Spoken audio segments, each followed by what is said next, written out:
충북 보은군의 한 마을에서 놀라운 소식이 전해졌습니다. 보이스 피싱 범죄를 저지른 중국인이 수사기관도 아닌 일개 가족에게 일망타진당했다는 소식인데요. 지난 14일 보은경찰서에서 발표한 바에 따르면 사건의 전말은 다음과 같습니다.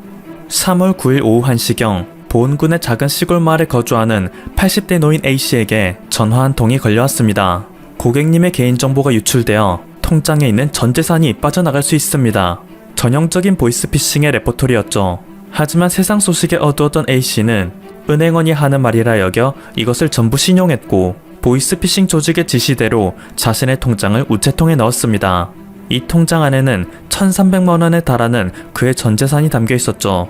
그런데 이것을 수상하게 지켜본 사람이 있었습니다. A씨의 며느리 B였는데요. 그녀는 시어머니에게 사건의 정황을 전해 들은 후 이것이 보이스피싱 범죄임을 확신하게 됩니다. 그리고 때마침 한 남성이 우체통에서 통장을 꺼내 들고 재빠르게 도주하는 것을 목격하였습니다. 이에 B씨는 자신의 오토바이를 몰아 그를 추격하기 시작했죠. 10분간의 추격 끝에 도주한 남성을 잡은 며느리 B씨는 통장을 최우선으로 뺏는데 성공했습니다. 당황한 남성은 B씨의 손을 뿌리치고 도주를 시도했지만 하필이면 맞은편에서 거대한 화물차를 끌고 온 B씨의 남편 그리고 일가 친척에 의해 퇴로도 막혀 결국 붙잡혔습니다. 이후 그는 신고를 받고 출동한 경찰에게 넘겨졌는데요. 일가족 탐정단에게 붙잡힌 이 남성은 30대의 조선족 남성으로 이후 절도 혐의로 구속되고 말았습니다. 최근 전해진 보이스피싱 사례는 이것뿐만이 아닙니다. 2018년 11월 피해자 D씨는 보이스피싱 조직으로부터 총 1억 9천만 원의 사기 피해를 당했습니다. D씨는 사기를 당했다는 것을 인지한 직후 수사기관의 의뢰를 요청하였지만 보이스피싱 조직은 온갖 대포 통장과 차명을 활용하였기 때문에 1억 9천만 원을 되찾는 것은 불가능에 가까워 보였는데요. 지난 13일 뜻밖의 소식이 전해졌습니다. 피해자 D씨가 기존에 사기당했던 금액인 1억 9천만 원 중에서 2억 7천만 원을 돌려받게 되었다는 소식이었죠. 원래 피해액보다 8천만 원이 더 늘어난 금액이었습니다. 사건의 전말은 다음과 같습니다. D씨에게 1억 9천만 원을 갈취한 후 보이스피싱 조직은 그중 3천만 원을 가상화폐에 투자하였습니다. 그런데 멍청하게도 하필 그들은 해외 거래소가 아닌 국내 거래소를 이용하였는데요. 입출금 과정에서 수상함을 느낀 국내 거래소는 이 계좌를 사기 의심 사례로 은행에 신고하였습니다. 그리고 이 계좌에서 입출금이 불가능하도록 동결을 시켰죠. 이후 국내 거래소와 금융권, 수사기관은 서로 공조하여 2년 4개월이 지난 3월 13일에 해당 계좌에 있던 가상화폐를 피해자 D씨에게 돌려주게 됩니다. 그런데 과거 3천만 원치를 샀던 가상화폐는 그동안 가치가 급등하여 9배나 상승하였고 피해자 D씨는 2억 7천만 원의 수익을 챙길 수 있었던 것입니다. 이 소식을 들은 국내 네티즌들은 2년 존버를 이렇게 성공하네. 솔직히 직접 투자했으면 이만큼 못 벌었지. 국내 거래소를 이용한 조선족은 얼마나 멍청한 거냐? 라는 반응을 보이는가 하면 이거 그냥 코인 광고 아닌가? 괜히 이것 때문에 보이스피싱 미화되지 않길. 그래봤자 3천만 원 뺀 1억 6천만 원은 그대로 빼앗긴 거 아닌가? 라며 경계하는 반응을 보이기도 합니다. 최근 5년간 피해 금액 약 1조 7천억 원, 25만 건의 사건, 17만여 명의 피해자가 발생했습니다. 법무부와 금융감독원이 조사한 자료에 따르면 2016년부터 2020년까지 약 5년의 기간 동안 보이스피싱에 의해 발생한 피해액이 2조 원에 달하는 것입니다. 2016년 한 해 동안의 피해액은 1,924억 원이었지만 2019년에는 6,720억 원으로 4년 만에 350%가량 폭증하는 추세를 보이고 있습니다. 하루 평균 162명이 1인당 평균 1,133만 원의 사기를 당한 것이죠.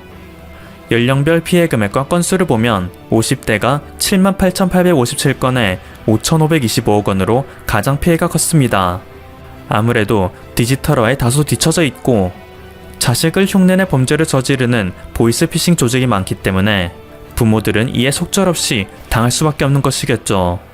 간혹 유튜브를 보면 조선족의 어눌한 말투를 놀려먹으며 소위 역관광 컨텐츠가 양산되는 것도 보이긴 하지만 사실 이것은 유머 소재를 쉽게 소비할 수 있는 문제가 아닙니다. 그들은 상상을 초월하는 방법으로 범죄를 자행하고 심지어 한국인을 고용하여 운영하는 조직이 많기 때문에 이제 더 이상 말투의 어눌함으로 진위를 분별할 수 없습니다. 그리고 눈치 빠른 개인이 금융기관 혹은 경찰, 사법기관 등 보이스피싱 조직이 사칭한 업체에 직접 전화하여 확인한다 해도 보이스피싱 조직은 이것마저 역으로 이용하기도 하는데요. 이미 그들은 피해자의 스마트폰도 해킹한 경우가 많기 때문에 피해자가 경찰, 은행, 검찰 등에 전화를 하여 확인을 해봐도 그들의 신호가 닿는 곳은 경찰, 은행, 검찰 흉내를 내는 보이스피싱의 또 다른 일당에 불과합니다. 개인이 아무리 똑똑하다 하더라도 국가기관에 직접 확인해봤다고 생각한 개인은 속절없이 보이스피싱의 사기에 넘어갈 수밖에 없는 상황에 처하는 거죠. 이렇다 보니 조선 쪽에 대한 한국인들의 반발감은 날이 갈수록 더욱 커질 수밖에 없는 것입니다. 심지어 그들은 한국 내에서는 동포라며 한국인과 동등한 대우를 받고 싶어 하지만 정작 중요할 때에는 자신들의 정체성은 중국인이라며 한 발 빼는 데서 우리들은 더욱 분노하는 것인데요. 애당초 요즘 중국이 기승을 부리고 있는 동북공정 역시 조선족이 앞장서서 하는 듯한 분위기입니다.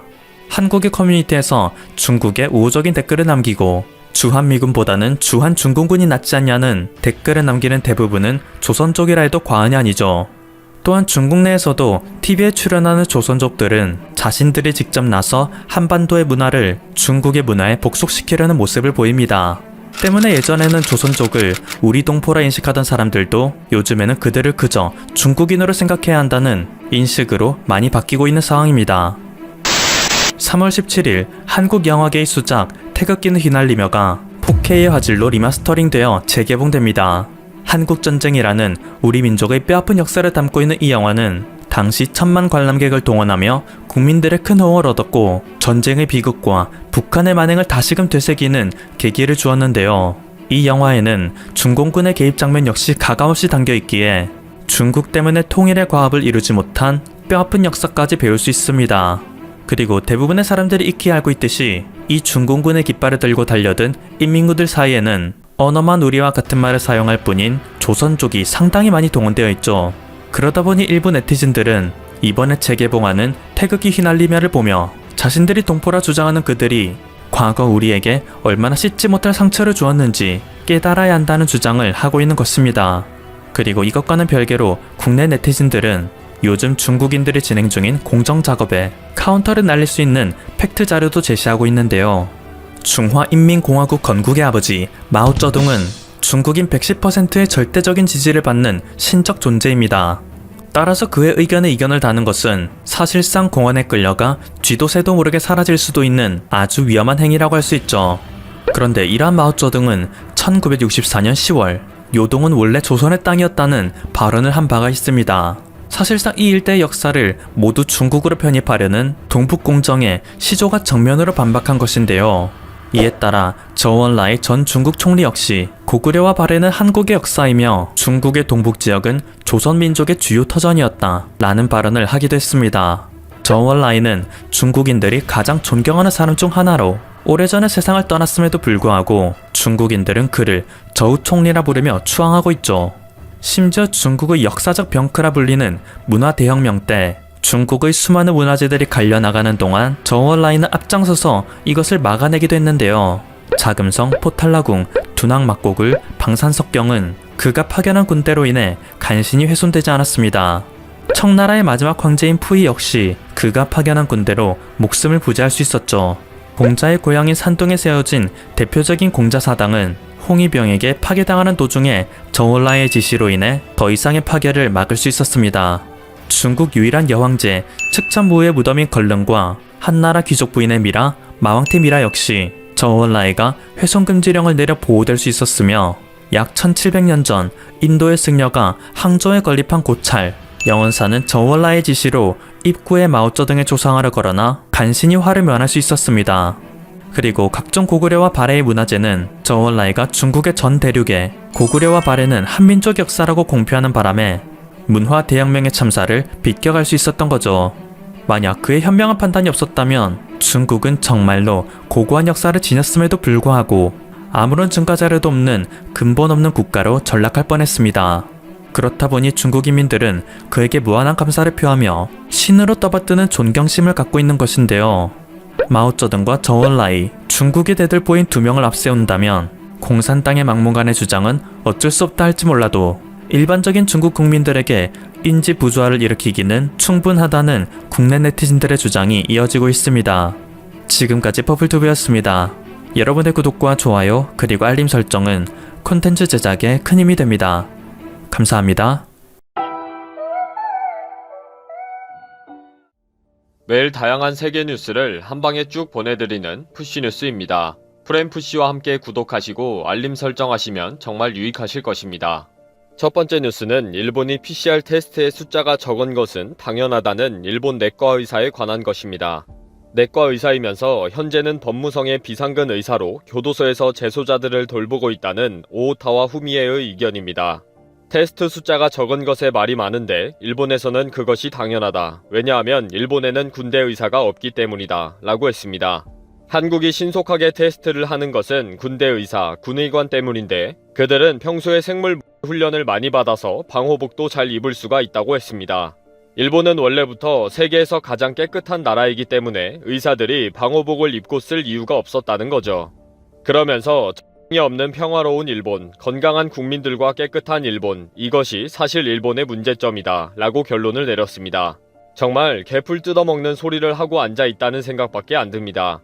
뭐 이런 말도 안 되는 글이 일간지에 버젓이 올라올 수 있는지 이것이 일본의 수준이라고 생각이 드네요. 크게 한번 비웃고 넘어갑니다. 다음 뉴스는 미시건주의 사라 앤서니 의원이 한 3명의 흑인들에게 호의를 받았다는 소식입니다. 미국은 지금 외출 자제와 휴업 명령을 해제하라는 시위가 끊이지 않고 있습니다. 주 정부는 C19가 계속 악화되어가는 비상 상황이기 때문에 좀 더 유지되기를 원합니다. 그러나 대통령 선거를 앞두고 경제를 먼저 살리기를 원하는 트럼프는 미시건주를 해방하라, 수정헌법 2조를 지지한다 등의 트윗으로 과격한 시위를 부추기고 있습니다. 특히 미시건주에서는 주의회 의사당에 무장을 한 시위대들이 난입해 의원들을 위협하기까지 했는데 이 와중에 흑인인 사라 앤서니 의원이 백인 시위대들에게 공포에 가까운 협박을 받는 모습이 방송되었습니다. 이 영상을 본 많은 미국인들은 인종차별적이고 폭력적인 시위에 충격을 받았습니다. 특히 앤서니 의원은 의사당 내에서는 무장을 못하도록 하는 법안을 제출했는데 더 큰 위협이 우려되는 상황이었습니다. 이에 흑인으로 구성된 사라 앤서니 호위대가 무장을 하고 보디가드하게 되었습니다.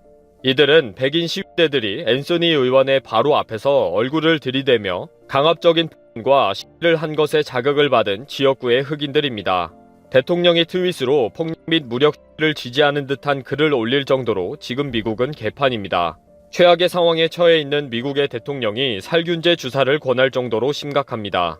정말 이러다가 무슨 사고가 나지 않을까 싶습니다. 다음 뉴스는 구글과 페이스북 직원들은 2020년 내내 재택근무를 하게 될 것이라는 내용입니다. 구글과 페이스북도 아마존과 마이크로소프트처럼 올해 말까지 재택근무를 선택할 수 있도록 합니다. 아마존은 이미 4월 말경에 최소한 10월 2일까지 직원들은 집에서 근무를 할 수 있는 선택권이 있다고 발표했습니다. 또 마이크로소프트는 가장 먼저 직원들이 10월 말까지 원격 근무를 선택할 수 있도록 조치를 취했습니다. 최근 C19로 인해 원격 근무 프로그램들이 즉각적으로 개발 완료되고 보완되면서 이러한 전격적인 조치가 가능하게 되었다고 보고 있습니다. 이러한 근무 조건은 C19가 완전히 종식되고 나면 새로운 근무 시스템으로 발전할 것이며 과거와 같은 근무 방식은 더 이상 지속되기 어렵게 될 것이라고 예측했습니다. 결국 이러한 원격 근무, 재택 근무는 이번 사태로 인해 더욱 발전하고 대세를 이루는 기술이 되어버린다는 거죠. 원격 근무를 전혀 할 수 없는 일본은 이제 완전히 시대에 뒤떨어진 국가가 되어버릴 것이고요. 반도체와 인터넷 산업 기술이 발전한 한국에게는 또 새로운 기회가 될 것입니다. 다음 뉴스는 8일 금요일에 중국의 우주 왕복선이 지구로 무사히 귀환했다는 소식입니다. 세계의 낙하산에 매달려서 중국의 어느 사막에 손상되지 않은 채로 착륙했습니다. 중국은 향후 10년 안에 달의 우주 정거장을 건설할 계획을 가지고 있으며 왕복 우주선을 활용해서 최대 6명의 승무원을 달에 보낼 계획입니다. 현재 11톤에 달하는 우주 왕복선이 이 목적을 위해 설계되고 건조되고 있는 중으로 알려져 있습니다.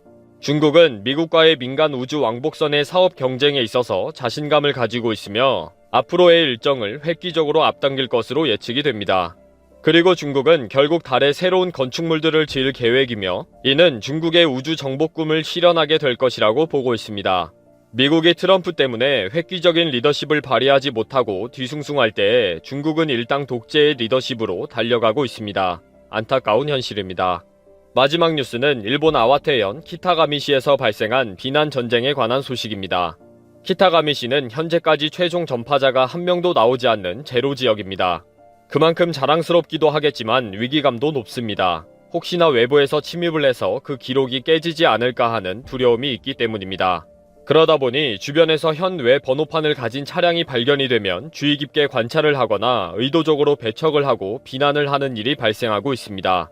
또 일부 지역에서는 현외에서 온 방문객에 대해 C19현이다 라고 고함을 치고 직접적으로 위협을 가하는 일까지 생기기도 합니다. 그래서 타카하시 토시히코 시장은 시 공식 홈페이지에 시민들의 냉정한 대응을 요청합니다. 우리 시에는 외부에서 찾아온 손님을 정중하게 대접하는 자랑스러운 역사가 있습니다. 최근의 사태는 매우 안타깝고 유감입니다. 특히 시내 기업에 방문하는 거래처나 그 가족들에게까지 비방을 하는 것은 결코 용서할 수가 없습니다. 이것은 차별이고 편견이며 매입니다. 라고 호소했습니다. 최근에 전학을 온 초등학생과 중학생에게까지 위해를 가하고 비난을 퍼붓는 일까지 발생했다면서 따뜻한 격려로 품어주기를 부탁했습니다. 정말 별의별 일들이 다 생기는 요즘입니다. 아베는 도대체 뭐하나 싶네요.